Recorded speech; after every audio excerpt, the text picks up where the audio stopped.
what got you into music originally, so that you were wanting to, do it as a career? Oh, I don't know if I've actually answered this one before. I got into music when I was really young. Surprise, surprise. But I grew up in a very musical family where my dad actually has his degree in, I believe, music engineering or in production. And then my aunt is a pianist, kind of ran throughout the family. My cousin plays piano, my other cousin plays cello. And, America, you grow up, you also play a lot of instruments in school or whatever, like band or whatever. I did chorus, of course, but like choir. But I always just loved music when it was playing. Ever since I was little, I grew up in church and I still go now, but then I loved worship, was my favorite part. And I would always just love singing. And whenever we would do little Easter things or whatever, and we were on stage, I would love doing that. A big, I think, pivotal moment, which is funny. I don't think I've ever talked about this. My mom said when I went to preschool, there was like a little performance we had at the end of the school year, and we sang Ain't No Mountain High Enough as a bunch of preschoolers. And apparently, my teacher told my mom afterwards, after we did the performance, everyone's really shy in preschool, and they're like, whenever you're in front of people. I apparently was just having the time of my life, and my teacher told my mom, and she went, she has soul. And I don't know if that was maybe the moment that I realized I love performing, even subconsciously.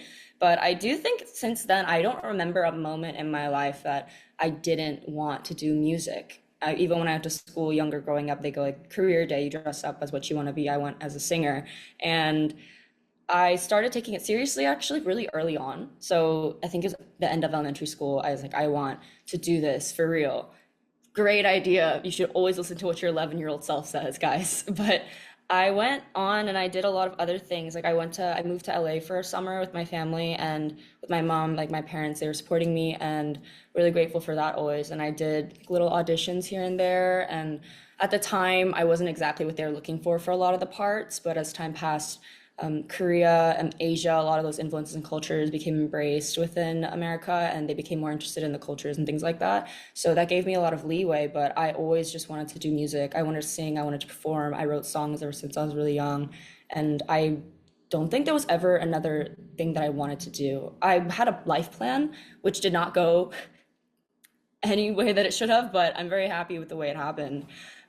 And I just never really doubted or thought twice about anything else that I wanted to do. So your family moved with you to LA to kind of support this dream of yours.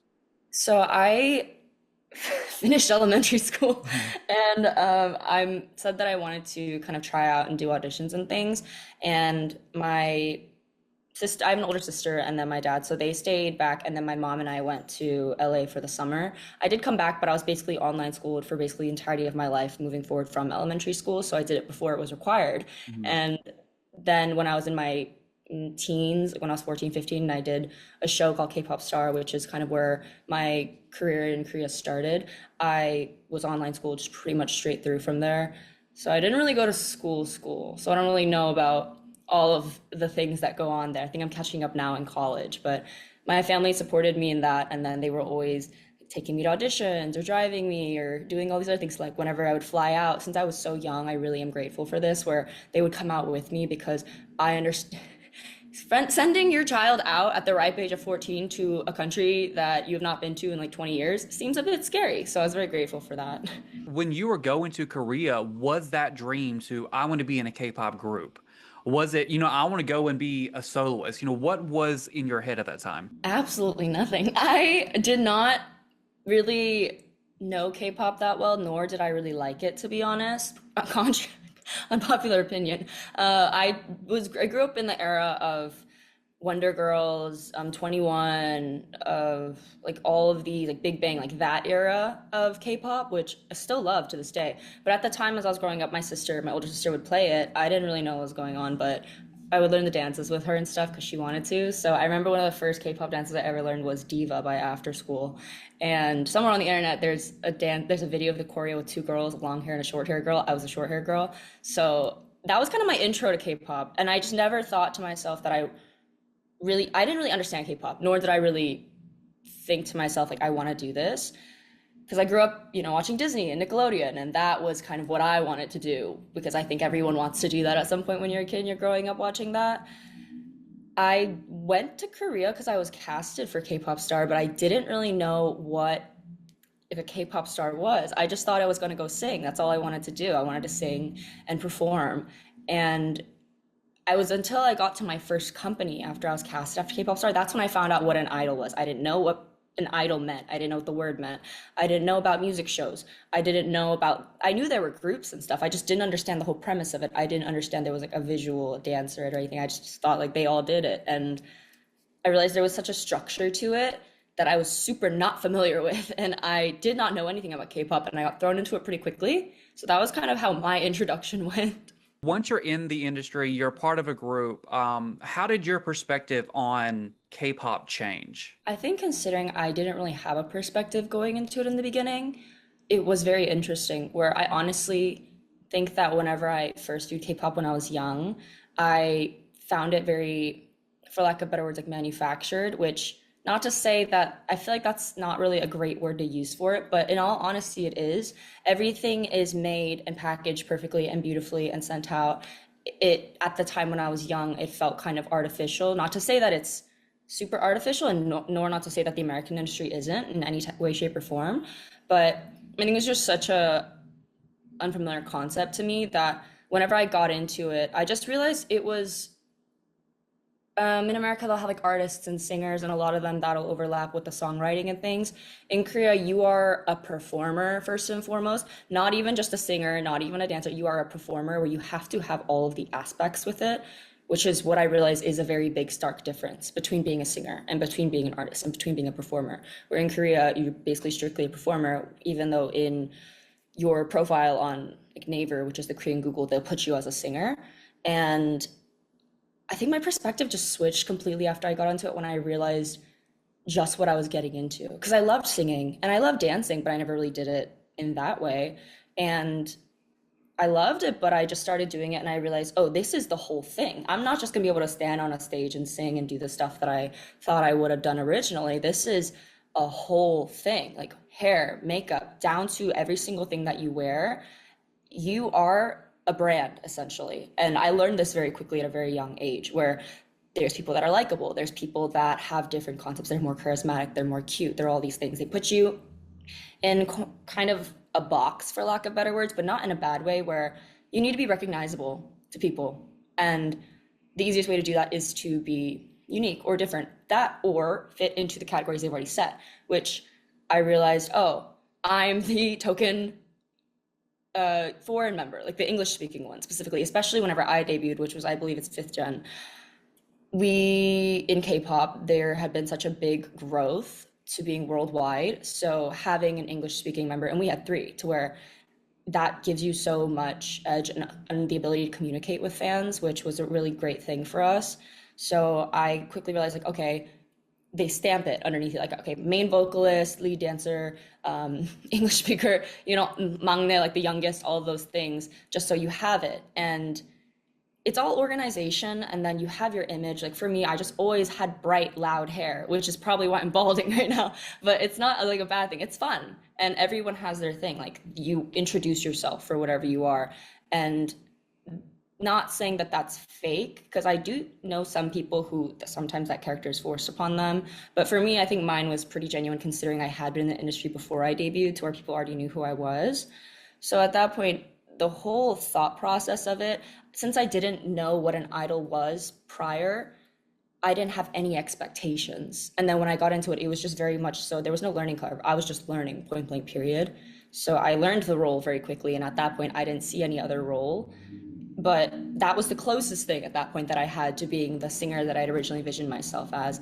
And it just had a little more structure and a couple more extra jobs with it. At what point during your kind of career with the group, those 2 years, was there a moment that kind of like changed for you that was like, maybe this isn't what I was expecting, or this isn't, the right path for me? Because especially looking at your music now, the style is completely different.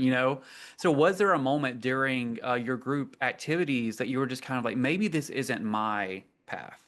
I think this is a inner turmoil that a lot of artists go through, especially if you go into the K-pop industry specifically, or just any industry in general as someone who works in the arts. you have to slightly sell out for a bit if you want to be successful and do what you love. And this isn't always the case, but for the most part. And I've talked about this in the past where that's why people will do something either super campy or whatever is invest a ton of money or whatever it is that it takes to get you on that map. And as someone who was always under a label or in a company, I quickly realized after I was no longer in one and independent how much they do for you. I always did know, but it also came to the point of I see what the advantage is to having a label, even if I know a lot of people who are unhappy in their labels or really happy in theirs. The labels will take care of everything, but the thing is that also means you have to really trust them. And I know a lot of cases where people do not trust their labels, and it becomes a kind of weird passive aggressive kind of, they have a thing in Korean called dunchi where you're just kind of sensing off of each other like, is something off, are they like, are we doing all right, like are we chill kind of thing. And in terms of music, I think there was more of a moment where I was really happy with performing and I loved my job. I really did. There were a lot of struggles within it, which I think comes with any job, especially something as high profile as K-pop. Music wise, I just grew up listening to so much different kinds of music that I wanted to try everything. And I would write music on my own.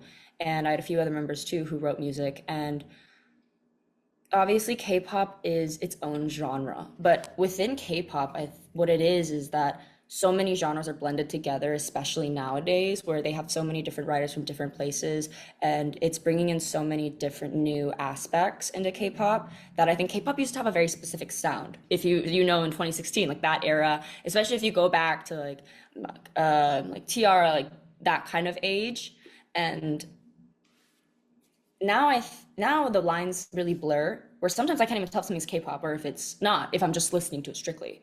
But on my end, I just wanted to perform and sing and make music.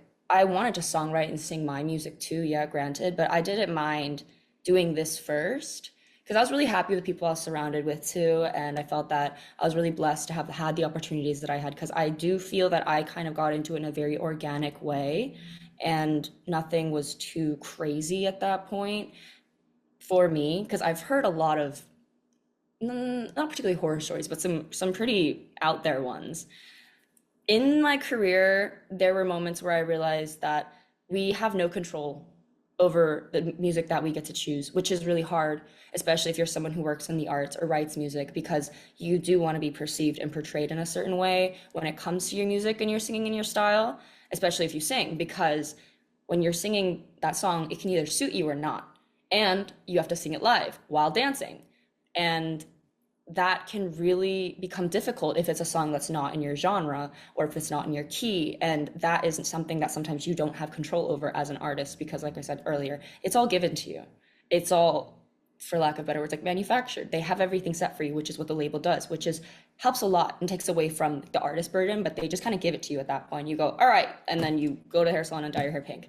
But when it came to the music, there were some like hits or misses a lot of the times where we would be listening to the demos we would get, and at the end of the day, the companies usually have the decision, and then I know a lot of people, or even me in my case with my members, we would go, so I really hope they pick that one, or I hope they really don't pick that one, and we can give feedback, yeah, but at the end of the day, we're the ones performing it, but we're not the ones paying for it. So I realized that was a really big contrast because I always wanted to release music that I felt was important to me and spoke to people. K-pop can do the same thing, but in a different way where it's very visual, it's very performative. And that was also a great aspect too, which is what I realized. Like music can also just be really fun. It doesn't always have to be super intense, which it is, but it is so much fun. K-pop is so much fun. And that's, I think, what K-pop being in it did was it broke that weird kind of pretentious thing I had that music had to be super deep or whatever. Like sometimes it just needs to be big and bright and I'm having a good time. Like I'm bumping. And that's honestly such a great thing too, that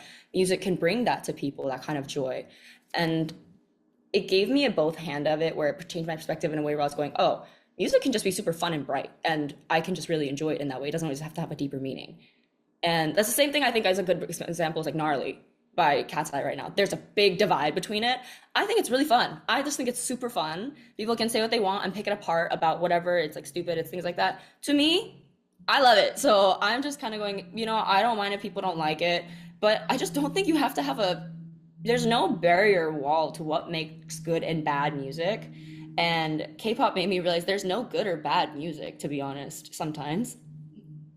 Take that lightly. And then on the other end of it, it's just also me going, it solidified, oh, so how do I want to do this? Because there's a lot of songs that I did listen to that not that I thought were bad, but I just thought, okay, so I don't like this and I don't want to do that. And in that way, it shaped. I think it's easier to say 90% of times more than what you want, what you don't want. So I realized very quickly what I didn't want.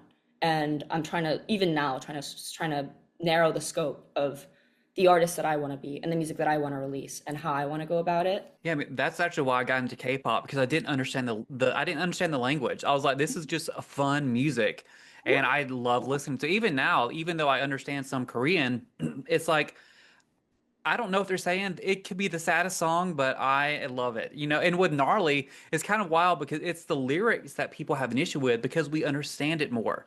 And I'm Yeah. like, but yeah, the Koreans love it, and they might not know. So when they performed it on I don't know music, what talkies are. no, they might know what they don't know what talkies are at all. So it's like it's kind of the same thing. Music doesn't have to be so serious all the time. And yeah, so I guess it's good that you learned that throughout the process. So. Everyone's a critic at the end of the day. Mm. And I just realized you don't always have to criticize stuff. If you like something, you don't really have to have a reason why you like it. You can just be like, damn, this is fun. Like, easy peasy. Exactly, yeah. And so my last industry question before I get into you right now, is, and I asked the same question to Kim Seti or Alexa the other day as well. Mhm. What's like the biggest change you think the industry needs to see for the betterment of the artist? And I know there's a lot probably, but what do you think is maybe that first stepping stone?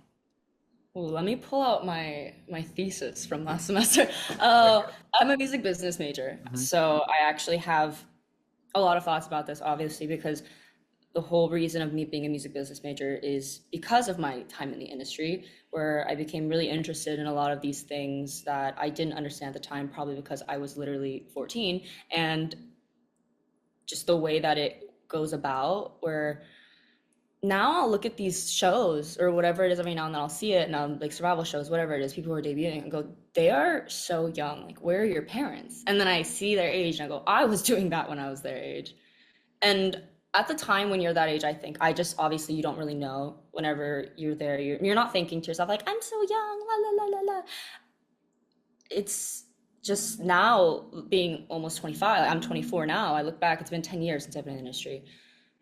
And I see what happened to me, and not only me, but other friends that are also in the industry or have been in the industry or are currently in the industry. And we kind of talk, and I saw a lot of overlapping factors. And the biggest thing that I feel is wow, I have usually a hit list, but I think there's just so many different things that I would love to see happen. But it's very hard also to say one thing because you can't really change an industry overnight. And it's 90% of the time it's the people that are in it. I think the main way that this would be changed in my head as I was thinking about it over the past couple months was I feel that we need to have the new generation begin to slowly rise up in the K-pop industry, where it's maybe people like me who decided that they want to pursue like the business side of music as well as continue doing the artistry stuff and have that new perspective, or people who really liked it or people who grew up in it, or just a generation of people who have a little bit of a grasp and understanding, because K-pop, to be honest, even then it's been around for a while, but it is still kind of new, and that industry blew up overnight especially, so no one really had time to catch up or really understand what was going on.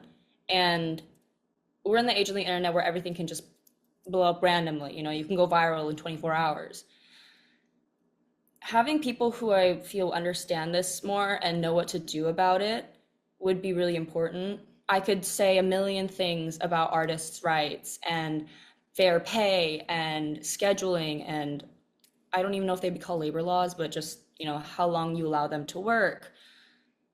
I can't, because obviously you can't change a whole industry, because trust me, there's a list of things that are unfair in the industry, not only in Korea, but here in America. I feel that people who have a different passion understand. There's people who are in the industry surely because they're lucrative and they want money. There's other people that are in there surely to invest or whatever it is. But I've seen way too many people who kind of tend to talk out of their ass. And I don't care how long you've been in a position sometimes, because a lot of the times, just because you've been in it for a very long time does not mean you know what's going on. And being somewhere for a long time kind of gives you a sense of entitlement. This isn't for everyone or every situation, obviously, but I've seen a lot of people cut down people sheerly for the fact that they're younger or they have different ideas or thoughts. And now I'm seeing slowly certain friends that I have taking more control over their groups or with their companies and working with them, which is how I always imagined it should be. That people need to be more open-minded within, especially for K-pop, like their groups, like the members and the people that are there, because how do you want to be perceived on the internet? Do you like this song? Do you not like this song? Well, we feel that if you do this song, it might turn out a little better and you guys might pop off a little more. What makes you not think that? Having that consideration and that actual conversation between the artist and the company and the labels would, I feel, prevent a lot of other issues in the future. And because since these people are so young, like these upcoming new artists that are under these labels, they can give a better perspective as to what's trending, what's hot. Because I'm 24 and I don't know what's going on the internet 90% of the time. How do you think it would be if I was a 50-year-old man, you know? It's the relevance thing where I don't know if it's a pride thing. I don't know if there's a lot of different things it could be, but I feel that that kind of communication, that connection, and having younger people kind of rise to power, because I feel that we've outgrown a lot of the old practices that are currently still happening. There's been a lot of change in the industry, which I'm happy to see recently, but I feel that the kind of change that I'm looking for is going to take a lot of time. So it would just be connection between, well, like connection, when I mean communication and actual partnership between the labels and their artists. Because you should be working together. You should be rooting for each other, you know? It's not I tell you what to do and you say wah wah and go talk shit behind my back and then do it anyways. I don't feel like it should be like that. It should be that you guys are both signed on that contract because you want to work together, and that teamwork aspect, the partnership of it, and also just younger voices and generations who have the intelligence and the experience, if they do or don't have it, but just having that open-mindedness to be able to create a new community that understands it a little more. That would probably be my biggest thing, because I feel like that would overall just fix a lot of the other problems that I would love to talk about, but I feel like that's like a main thing. Getting into your solo music, when you released your debut solo album, Me Before You, My gosh, yeah. yeah, and then so this was what, 3 years ago at this point? Mm. Almost 3 years. Yeah, so first of all, Sweet Demise is still my favorite song from that. Thank you. Love that song. But when you were creating your first solo work, after, people knew you as this idol doing this K-pop sound, what was that process like? Were you like, oh, I want to completely just do me? Or were you like, oh, well, they know me as this, do I need to ease into it? What was that like? Great question. So when I did Me Before You, to be honest, I have some beef with that EP where I don't I don't particularly consider that an official debut. I think that was more of just a passion project where I wanted to release something. So I don't actually particularly own all those songs. Those are all licensed type beats from YouTube, which I loved, and those producers are incredible. But those aren't mine. The first song that I ever released that was Dopamine, which was the one I released last summer.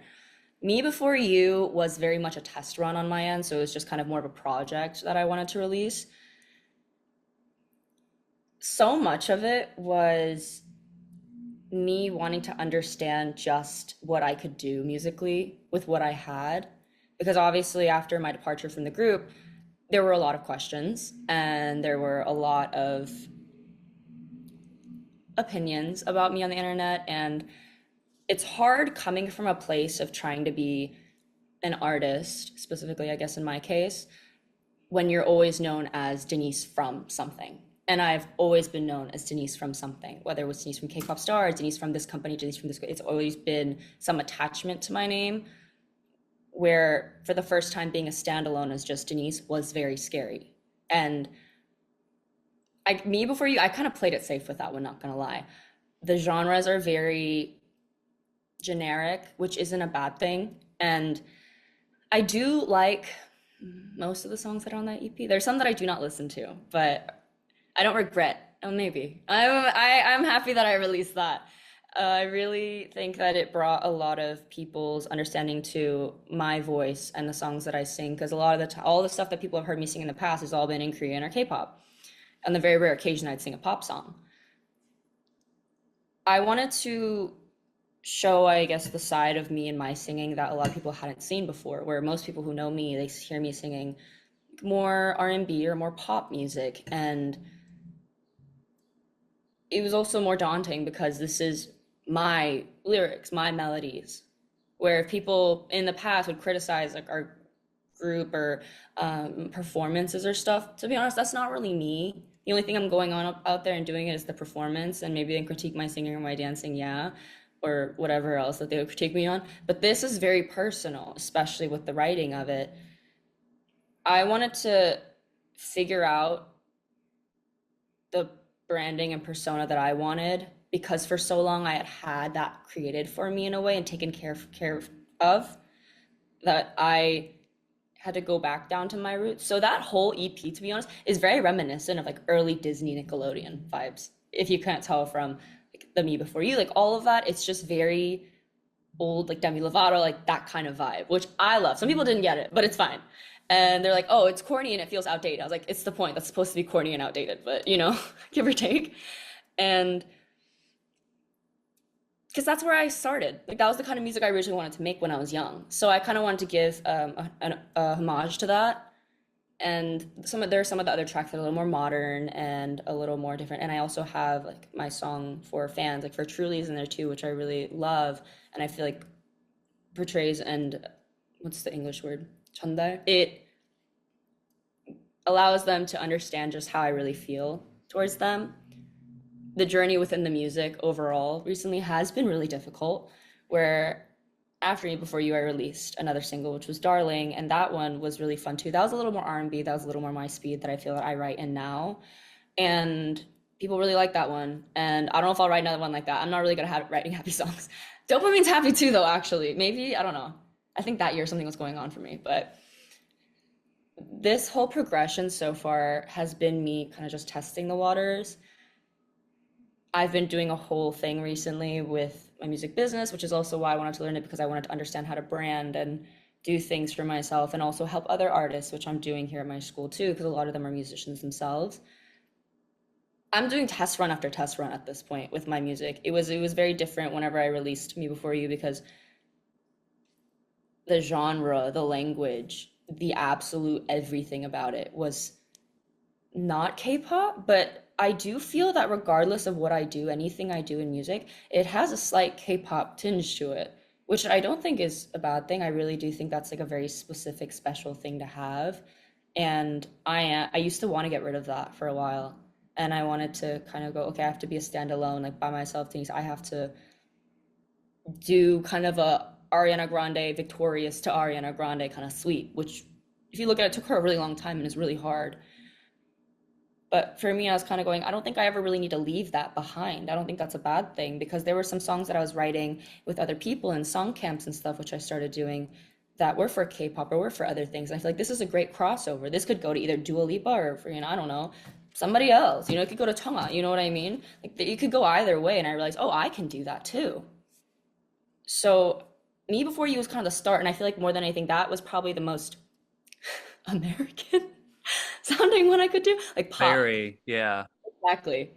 So after that, I slowly started letting go of that weird feeling I had of I need to get away from that, Mhm. and embracing more so what I have done and what I did do and what I'm doing now, and being allowed to tell myself like I can still do performative stuff. It's not like she's some washed up had K-pop idol who is still trying to do K-pop. No, I just love performing and doing stuff. I had this weird vision within myself, like a very skewed image of it. And after I let that go, as I was working with other people for other people, it opened my eyes to realize that I can make my music whatever it wants to be. That's why I didn't release for so long, because I didn't want to release something that I would in turn regret. But I don't think that I'll really do that anymore. But I also am still trying to make sure that now that I have that understanding, the music I make moving forward, I want to put it out and have it be very high quality and very good and really a good envelopment embodiment of me and my character and my artistry and what I want it to be. So it has that vibe where Me Before You, very, very pop, very American. And from there, it kind of trickled off. And then now I think I'm kind of moving more into the yin and yang of it, like having both. Yeah, that makes sense because listening to Dopamine, first of all, like the vibe of that song, the vocals are so good, but it is so different from Me Before You. So I think knowing this now, I can definitely tell the difference in how this is probably more you than that was. Because yeah, Yeah. that was like generic pop, which was still so good, but Dopamine definitely has more of an individual vibe. Like it just seems something that was like written for you and I guess where you are right now. Some of the songs also I wrote for Me Before You, I had written a long time ago. So I didn't really have any personal connection to those. Like Me Before You, I wrote years before Me Before You came out. Sweet Demise, funnily enough, I wrote that when I was 16. And the reason that song came about, I would not have put it on the EP before, but I performed it at some local concert when I was living in Houston. Like I would perform locally, and I sang that, and there's videos of it online somewhere in the deep, deep dark internet. And some fans found that video and kept asking me to release it. To where when I was releasing an EP, I was like, they want to hear this song so bad that I had no intention of ever recording or officially releasing it. But the demand was so high to where I had to put it in. But I'm really glad to hear that you like it. But I wrote that when I was 16. As a solo artist now, as an independent artist now, is there anything like a concept or a genre or something you want to explore that would have been off limits as an idol? Ooh. Well, since I went into the industry when I debuted, I was an adult. There's a lot of leeway that I have where, for lack of better words, I'm not stuck to this image of being, like schoolgirl, like whatever kind of thing that I think it's hard for a lot of the people who debut when they're younger to break out of, because the public already sees them as very, like clean looking, whatever, very like straight hair, uniform, whatever they, that vibe. They have like the cutesy kind of thing. And then as they get older, a lot of them want to try different things, but it's hard for it's like child actors when they grow up and start doing other things. It's hard for them to grasp. But on my end, I always wanted to do more musical stuff, not like musicals, like theater, but that too. But I just wanted to do a bunch of different things. The thing I loved about K-pop is that you change concepts pretty much every single comeback. And I wish I would have been able to do more in that area. But now that I have the leeway to do it myself, I always wanted to do like a good old punk pop, punk rock kind of thing. I grew up on Tumblr and doing all that stuff. You literally see the Me Before You album cover, you'll know exactly what era of the internet I grew up on. It's so specific. And I've always wanted to do like a punk rock, punk pop kind of song. I've always wanted to do more of like an Afrobeat kind of music as well. I have so many things that I want to do, and love like a heavy R&B kind of situation. I've also just wanted to do like hyper pop. And I've always honestly loved and wanted to do something like Gnarly or like Sticker by NCT. I think that's so much fun. It's so avant-garde. It's so just catchy, and you can't really place why. It's the kind of thing where you listen to it and you're going, now what was that? And then, but it's stuck. It sticks in your head. And I would love to try something like that, something experimental. It's just so random, and I love that kind of stuff. There's not really a place that I really wouldn't touch at that point, but the main ones that I've always really wanted to do, even now, I want to. It's like punk rock, punk pop. I got back into that recently because of some people I was working with. And I love synth pop. That's a really big one too. That's one that I don't think I've ever really gotten. Like Heartback was a kind of synth pop kind of thing, like city pop, but I would love to go heavier into that. It's like 80s music. I love 80s. So like 80s, punk rock, punk pop, and God, who knows? I'd love to be in a musical too. Who knows? Maybe I'll throw one of those. Maybe my Lin-Manuel Miranda will come out. Who knows? One thing that was really exciting was it was announced that you were writing for Omega X for their unit. They were the Yeah. first group I ever interviewed. I've interviewed them like 4 times. Oh I my love gosh. these guys. Yeah, they'll always be kind of that first for me. That's How wild. That's a crazy like. Yeah.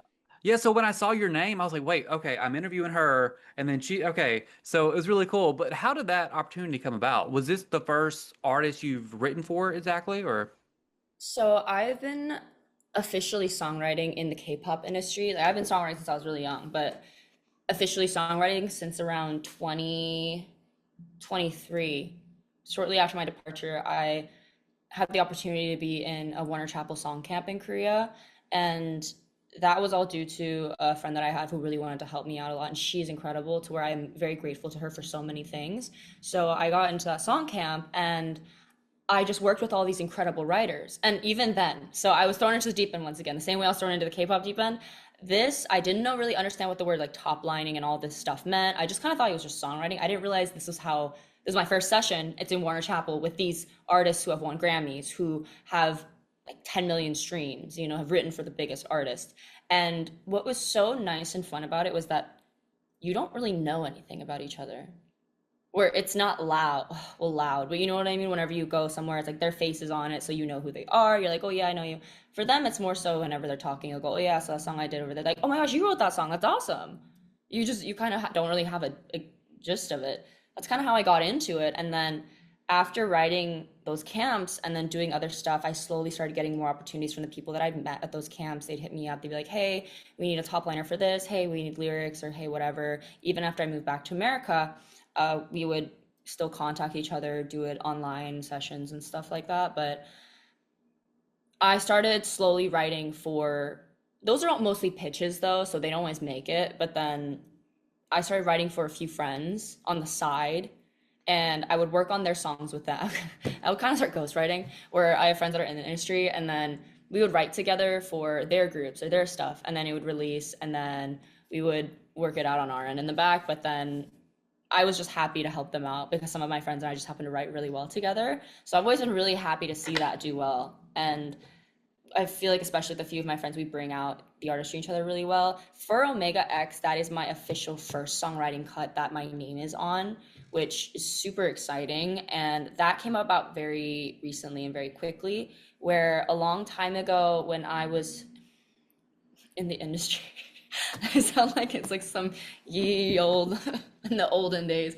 Whenever I was in the industry, there weren't a lot of friends that I had that were my age because I was so young.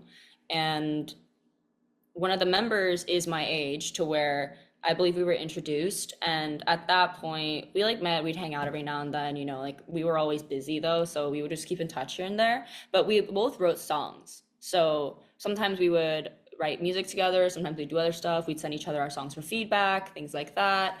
And at one point, one of them reached out, was like, hey, so our group actually is looking for a song for our upcoming release. Do you, or I think they messaged me, was like, hey, have you been writing recently? I was like, yeah, I've been writing, doing stuff. What's up? They said they're having an upcoming release. If there's anything that we have that, or like that I have that they might be interested in. And I go to music school. So at that point, I was kind of like, oh, what kind of vibe are you guys looking for? Because I could probably whip something up. So they asked me and told me kind of the general gist and the vibe they were looking for and their concept, to where I looked at that and I was going, okay, I see the vibe. And then I recruited some of the friends that I have here at school, and I went, hey, so I have this opportunity. I feel like y'all would be a really good fit because we work really well together, which are the other two writers that are on the song, the writer and the producer, to where we wrote that song within a day, actually, and then finished and polished it up within the next few weeks. But then they first heard the draft and they really liked it, to where we basically revised it and finished it, and then now it's being released, which is kind of insane, especially for how quick of a turnaround time it was. So that friend basically had given that opportunity, which I was so grateful for. And at that point, it was just kind of just this whole stream of events of waterfall, that I see how everything, well, for me, I'm Christian and I love God, to where I say like everything worked and like panned out for a reason, no matter what. Like if I hadn't, the butterfly effect thing was like, oh, what do you mean if I hadn't gone to that restaurant that day, I wouldn't have met them, and etc. But this was very much a thing where I these were also people I met this semester, this past spring semester too, because I didn't talk to anyone for the first 2 years that I was here at school, because I just didn't really feel like it. It was a lot of energy for me, but I started writing with a bunch of them, and a lot of them are really talented. So where the second I got this opportunity, back then, to be honest, normally I would have had to reach out to other producers that I knew in LA or in other places, which would have been a little more difficult to be able to do that. But here I just told them, hey, so I have this lead, if you guys are down to try and pitch for it. We just sat in the room, one of them with their little guitar, one of them on Ableton. We whipped that up, and then we were just singing on it. Was able to send them a draft immediately, to where since they really liked the song, we were just able to polish it and send it right then and there. So that's really how that came about, which is kind of crazy because of all the years I've been songwriting, I realize it is sometimes A, the connections that you have, B, the people you surround yourself with in terms of your team that kind of define your ability and how you are able to create. And C, just at that point, it can happen so quickly. So I was super grateful for that experience, and I love the song, and I cannot wait for everyone to hear it because I've heard Oh My Ex on the track now, because obviously we did the demo, but they're incredible. Like, they've been incredible. So I'm super, super excited for them to have that. And writing a song for them, exciting, yes. But for me, what it is seeing them perform that song and bring it to life is really the cherry on top for me. Yeah, I'll be interviewing them for this release as well. So I'm excited to, I usually get to hear the songs before they're released. So I'm excited Mhm. to hear it myself now that I know that you're a part of it. Yeah. But yeah, that's such a cool moment, I guess, to be able to write. But also, you're writing for one of my favorite, some of my Yeah. favorite people. So I'm really excited for that. Especially since I'm writing for a friend, it gives even more of a thing. I'm like, I want them to sound and be really good. Do you know what I mean? Where it's like if you're making dinner for someone, like you don't want it to be bad, especially if it's someone that you care. So I wanted this especially, and I was really glad and grateful that they trusted me with that. And we had like a really mushy moment where we're like, thank you so much. We're like, no, thank you so much. And it was like really corny and cheesy because we know each other for a really long time. So it was a really big moment, and I'm really happy for them and really grateful for them for the opportunity, to be honest, more than anything. Are there any upcoming projects that you want to promote that you're excited to show? Because I think there was something you have something Oh my coming gosh. out soon, right? Wait, I need to clarify this. I know what you're talking about. I need to clarify this. I posted on my Instagram something, and I just said the caption was "Thank you kindly," and then at the very end it was like a PowerPoint slide that said "Thank you kindly." Okay. Thank you kindly is just a phrase that I use because my friend said it, and we just within our friend group we're like we like that, so we just say it all the time. We're like "Thank you kindly," and that slide that people were seeing was actually like my econ project, like my economic project. My presentation was the last slide for that. So that's what that is. It's not like a new song. I See, feel so okay, bad. that makes sense because I was looking at your stuff and I was like, I'm not seeing what they're talking about, but I had people Yeah. asking about this. But I think it's because if it's just those words, if you look back at dopamine, where it was just dopamine on the paper, Yeah. I think that's what it was. Well, okay, that makes so much sense because I was like, I don't see anything about this. Me and my little Canva PowerPoint, I realized it very quickly afterwards because I started getting tags being like, please invite Denise to something. She has a new single coming out called Thank You Kindly. I'm like, no, I don't. And I was like, oh, wait, I get it. And then I figured it out and I was like, how do I announce this? How do I You unannounce? don't. You just write a song called "Thank You Kindly" now. Yeah, I don't I know if think I you're have on the hook any for it. basis for it. So I was kind of like, oh no, I think I need to release an official. Maybe this will be my official statement. But You yeah, heard it first. "Thank You Kindly's coming soon. Be prepared." no, thank you kindly is not coming. Actually, guys, it's not a thing. All right. Well, in the future, I think you have to consider at this point Probably because that would. you got people's hopes up. I'll definitely on my end upcoming projects. Well, Omega X is releasing their debut for their unit on the 20th of this month. So please go check out Suit and Tie. Me and a few friends were able to write on that, and Omega X is just such a great group. And that unit, I'm super excited for you guys to hear it and super excited for you to hear them doing it. They're incredible performers and super talented. And I'm super, super excited for them to be coming out and for you guys to be able to hear that too. On my end, I have so much music on the back burner right now that I have saved up for me in particular, that I've just been songwriting so much, and then I finally am slowly being able to pick out songs that I feel are mine, that I can envision for myself. I have been really actually thinking about this recently, but I do want to start releasing more again, and I can hopefully have a song out by before the end of the year. Don't quote me, please. I'm just really, really, I want to make sure I have something to give y'all that's really, really good. And from here on out, like I want it to actually really be my official releases. And in that way, I want to make sure they're really, really good. Like I want to make sure they're kind of perfect in that way. But I will, I'm gonna say it here. I'm holding myself accountable. Y'all are holding me accountable. You're holding me accountable, Clint. I will release something before the end of the year. Call, thank you kindly. All right, I'm cool. scared. I'm scared. Okay. Well, there you've already put it out, so it's there now. When do you graduate school? 'Cause I know you're focusing on that. I graduate technically next year, which is kind of crazy. I'm graduating early, so a little bit more left, which is kind of insane. Hmm. Cool. So I'll be here, and I need. That's scary. Now I have. If I get out, I have to like get a job and stuff. Oh no. What does success look like for you now? Ooh, money. No, okay, I'm sorry. Oh, easy peasy. Okay, I will. I'm not like money's part of it. Hmm. Uh, It should be, yeah. Success. I mean, yeah, money is a big part of it because as much as people want to believe that, it is real and tangible and important. And money doesn't buy happiness, but it buys things that I like and make me happy. I do feel that a part of success is actually the money aspect where it's like being able to support yourself and be feel comfortable and not have to always worry about making ends meet. My biggest view of success though is having and being able to do something with your craft or the things that you love in a way that you feel that no matter who says anything about it, you are so in love with and proud of your craft that no matter what anybody says, you love it so much that it does not matter. I find that that's success, where being able to have that and people who resonate with that and understand where you're coming from, especially for music, where when I hear people tell me that that song really helped them through a really hard time, or that song, like they love driving and listening to it, like for you, whenever that song comes on, you're like, oh no, no, I gotta stop and listen to it with full attention, that kind of thing really means a lot to where there's people who really love that art and that music the way that I love certain songs. And being able to be, music is always around us and we're always listening to everything. We can't close our ears like we close our eyes. So having people want to listen, and that makes it enough for me because I feel I have reached a lot of success to a pretty high degree in my opinion, which is why I'm very satisfied with the way that my life has gone so far and can't wait to see what's ahead. I definitely had a point of it for sure, but because I kind of know what it felt like to quote unquote fail, my idea of success has changed drastically.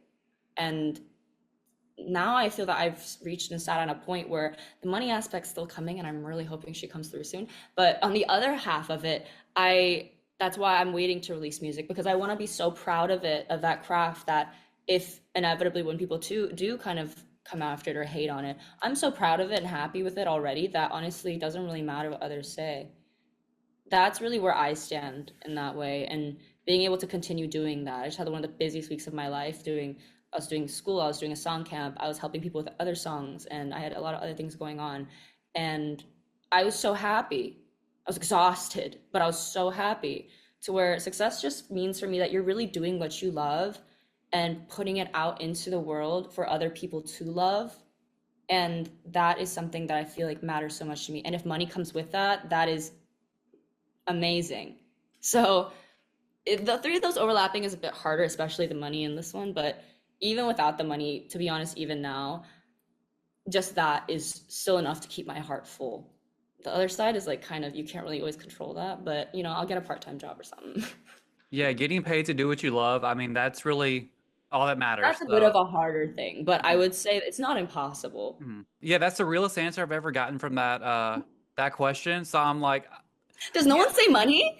no. I Liars. I Lying know. is I sin. know. Well, you've also got like especially if I ask like a group like that, there's always the idle answers, you know. So that's why I love speaking to people that are out of that industry Hmm. sometimes because you are able to speak a little more freely. Yeah. And I'm like, that is important for everybody, especially these days. Like, you need money. You So see, what did he say? can we talk about the current economic and social state of the world right now? He wasn't Exactly. wrong, guys. He wasn't wrong. You could call him what you want. He wasn't wrong. We do kind of need to talk about it. Yeah, it's rough out here. It's rough out Mhm. here for sure. But yeah, thank you so much for doing this. I love hearing your perspective on everything, and I cannot wait to see that song that we're getting, not called "Thank You Kindly," but Yeah. yeah, I'm excited for it. And yeah, good luck with all your classes and graduation and getting that first job. Thank you so much for your time. It was so much fun.